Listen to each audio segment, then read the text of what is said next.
in the Commons to think again. My Lords, I rise to speak to Amendment D1 and am grateful to the noble lady, Baroness Lister, for her eloquent introduction of the amendment. It is a common sense change, this amendment. It would be a boost for the Treasury, for recruiters and not least asylum seekers themselves, who often wait years for a decision on their claim whilst battling poverty, isolation and mental ill health.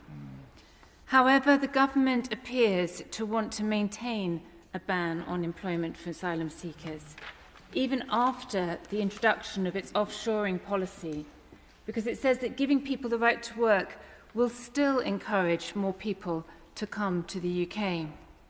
But this pull factor argument is simply not supported by the facts. Evidence for it remains unclear, unshared, or, as many suspect, non-existent.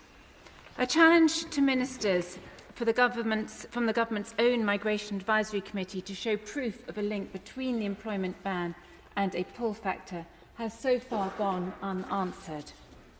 Publicly available and up-to-date figures show no correlation.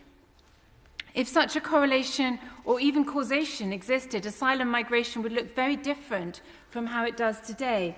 Certainly, 28,000 refugees wouldn't have risked their lives crossing the Channel in boats in 2021 to come to the UK, where they cannot work.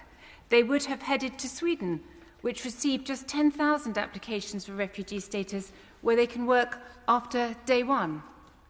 The 62,000 people who claimed asylum in Spain last year, where they must wait 6 months to work, would have simply crossed the border into Portugal, whose 1,300 asylum applicants can get a job after 1 week. And the people who applied for asylum in France, over 100,000 of them, where they must wait 6 months to work, could have just stopped in or headed to Italy, where they can work after 2 months.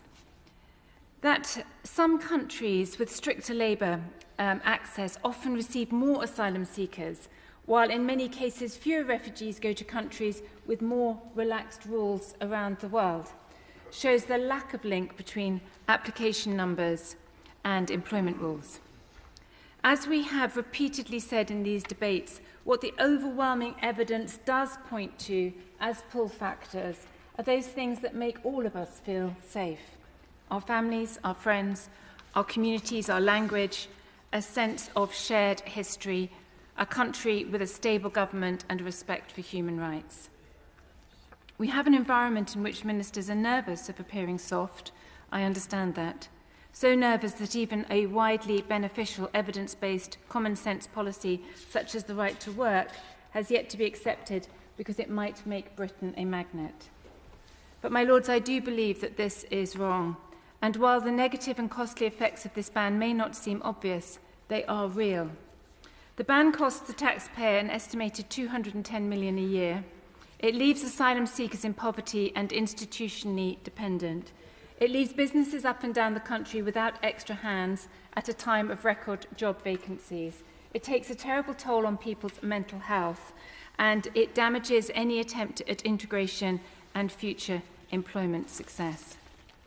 My Lords, it should not be so hard to reach agreement on a policy that has so much cross-party agreement and has so many benefits to it. I spent years at the DWP as a Conservative Special Advisor, working to support people into work and off welfare, only to be hindered from advancing the same opportunity to those who have sought the protection of this nation. The instinct to work, to contribute and to provide for one's family is universal and integral to who we are as human beings. It is what it means to be human, each one according to their talent, gift, capacity and capability. We damage people when we forbid them from contributing. I urge the government to keep thinking and think again. My Lords, I confess I thought I'd finish with ping-pong when I laid down my bat as table tennis captain of my college at university.